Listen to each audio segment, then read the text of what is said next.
thank you all for being here to learn more about this important issue. I want to thank Beaches Watch, as always, for giving us the opportunity to discuss and share information and have some Q&A and some give and take. This is something that the council voted to approve and put on the ballot, so that will be, it is now up to the voters, and that vote will be on May 16th. So I'm here to speak to you from my own perspective and give you some background on kind of how we got to where we are. So this is the ballot language as it's going to be on the ballot for May 16th. Shall the Jacksonville Beach Charter be amended to allow the redevelopment of a city-owned property bounded by 1st Street North, 2nd Street North, Latham Plaza, and 111 Beach Boulevard, exempting the property from the 35 feet height limit to allow maximum building height of 55 feet for a mixed-use redevelopment with a parking structure. This is what the change to the charter would be if it were to pass. So you can see that the height limit is still there as it currently exists today, and the underlined portion would be the addition to the charter, again reiterating that piece of property that would basically be allowed the additional 20 feet of height. And this is where that property is. So right there in the middle where it says Jacksonville Beach paid public parking. It's bounded by the Four Points Sheraton, by Latham Plaza, the back of Carrabba's, and then Sneakers and the parking lot that is next to Sneakers. So it's a big piece of property, kind of towards the south end of our downtown area. And this is kind of the most recent series of events that got us to where we are today. So when our new city manager came on a few years ago, one of the things he wanted to do was host visioning meetings. He had several meetings with citizens, business owners, property owners specifically to downtown, and a few themes emerged. And some of the themes with our downtown were a desire for walkability, safety, and a downtown that residents want to go to and that they feel like is for them. Subsequent to that, we had a charter review, and this was the first time we had done a comprehensive charter review in decades. So there was a lot of work, and I spoke here a few months ago to talk about the 16 amendments that we had on the 2022 ballot, and those were, some were pretty basic cleanup issues.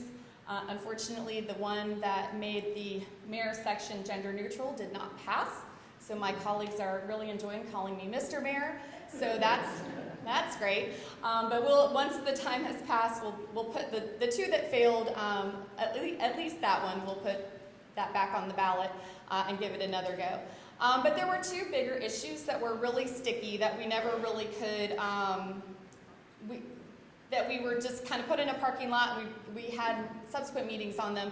One of them was that our quota licenses for alcohol are based on the 1950 census, and the other was height. And those were two that we wanted to spend a little more time talking about. So subsequent to that, we had several workshops on a height incentive program, and this was an incentive program that would have had certain standards in place that if you wanted to redevelop your property and you met these standards, that we might be able to give you a height bonus. This was a really complicated plan. It was going to take a lot of work to get to the point where we would know 100% of what it was going to be before we went to the voters. So again, a little more introspection on that one, coupled with the fact that the Community Redevelopment Agency is now working on what you see as number 10 there, which is redeveloping the existing parking lot in the Civic Corridor. So that's the parking lot that we're talking about now. So this plan was put out in 2007. Is Ken Marsh here? So Ken always reminds us about this vision plan, and I think that the dot there is like 3 to 4 years. So if you can do the math, 2007 plus 3 to 4 years, and here we are, finally talking about redeveloping this lot. And it was actually Ken, again, who said instead of this broad sweeping height incentive plan for the whole downtown area, why don't you focus on one piece of property? His reference was to the fact that we were talking about doing a parking garage at 2nd Street and 4th Avenue North, but it really seemed to fit in this redevelopment project that if it's city property, if our Community Redevelopment Agency is redeveloping it, that maybe this is a good opportunity to see about a height bonus for that redevelopment plan. The Community Redevelopment Agency did a few other things. One of them was a market study on Latham Plaza, and this is actually a clip from their annual report. So they had a market analysis with GAI consultants on the parking lot to understand the needs of the public or the potential public-private partnership development on site.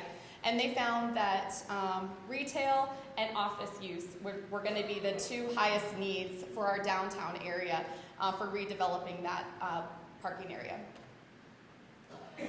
So what the charter amendment does do, it allows one specific property to utilize up to an additional 20 feet of height. It gives us some flexibility of design and maximizing the space. There will be a parking garage, a structured parking incorporated into this redevelopment, but it also, to me, what would be most exciting is it gives us an opportunity for rooftop and ground floor activation, more of an opportunity beyond what 35 feet would be able to give us. It also addresses many issues from the workshops that we held. Some of the residents came out, they didn't want their views blocked by a taller building. There is no residential anywhere near this piece of property. As you remember, it's Latham Plaza on one side, a taller hotel on the other side, and then commercial on the other two sides there. Shadows on the beach, disrupting the use and enjoyment of the actual coastline.